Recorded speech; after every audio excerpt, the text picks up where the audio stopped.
Pripreme za lokalne izbore iduće godine započeli su i Hrvatski laburisti. Kako su istakli na konferenciji za novinare, odradili su već nekoliko radionica i edukacija, a počeli su učiti i o lokalnoj i regionalnoj samoupravi, metodologiji sastavljanja proračuna i sl. Sada imamo pokriveno 11 županija i u pripremi je osnivanje naših podružnica još u 6. To znači da očekujem da bi u 17 županija i na županijskom nivou izlazili na izbore.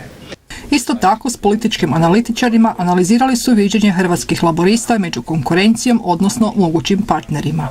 Odlučili smo da u sva 3 grada i u 10 općina u kojima imamo ogranke u Međimurskoj županiji izlazimo na izbore sa svojim listama, kako za predstavnička tijela, tako i za čelnike. Za sada nismo ni sa kime dogovarali, razgovarali ili pregovarali o bilo kakvim koalicijama. Sa svojom listom izaći će na izbore za županijsku skupštinu, a trenutno traju pregovori s pojedinim članovima stranke o kandidaturi za župana. O konkretnim imenima naglasili su za sada još prerano govoriti. Kako na županijskom, tako ni na gradskom nivou do sada nismo raspravljali o bilo kakvim imenima, a niti o bilo kakvim eventualnim koalicijama.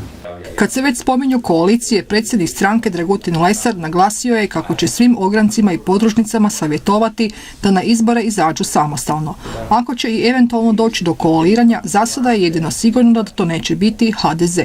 Pripremajući pak se za izbore, zabrinjava ih najava moguće izmjene izbornog zakona po kojem bi se neposredno birali samo gradonačelnici, a ne i njegovi zamjenici, jer to po njihovim riječima vodi u netransparentnost i pred ili post izbornu trgovinu.